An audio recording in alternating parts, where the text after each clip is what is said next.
10 ఏళ్ళు మనం అధికారంలో ఉంటాం.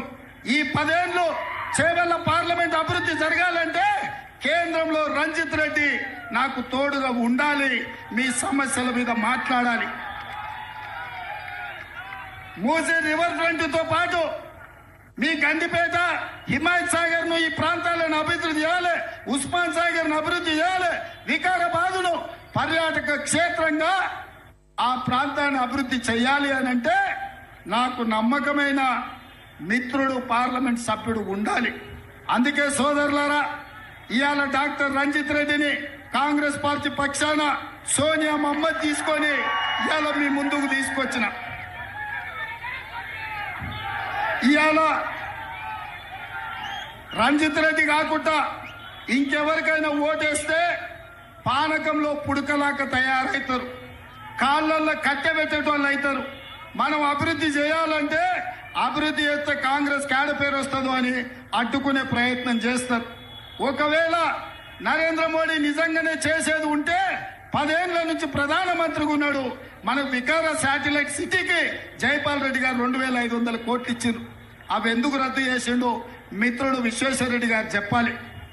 ఎందుకు ఎంఎంటీఎస్ రైలు ఎయిర్పోర్ట్ పోలేదు?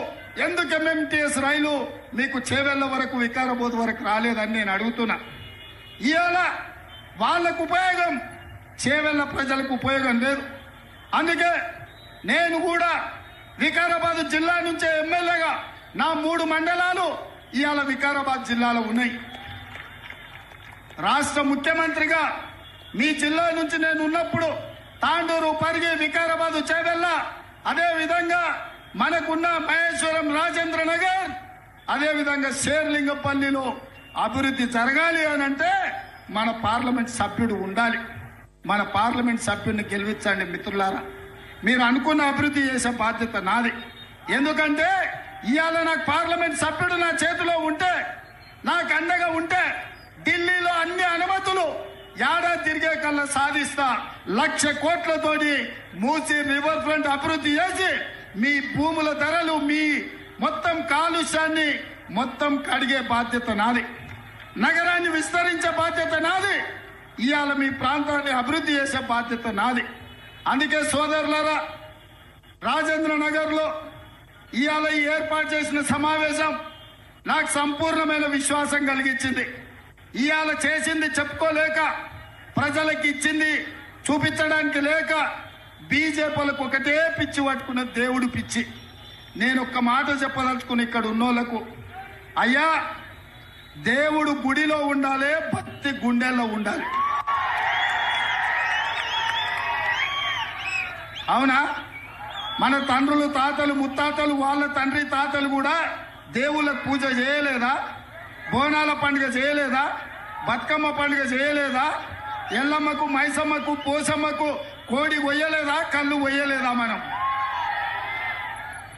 అవునా కాదా?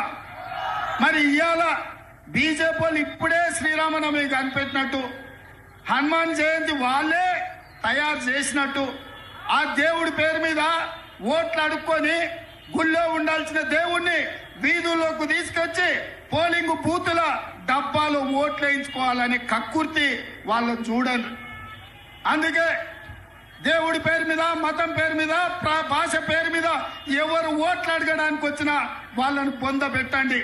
ఇవాళ మతాలకు, ప్రాంతాలకు, ఇట్లాంటి మతతత్వ విధానాలకు వ్యతిరేకంగా ప్రజలు తీర్పు ఇవ్వాలి.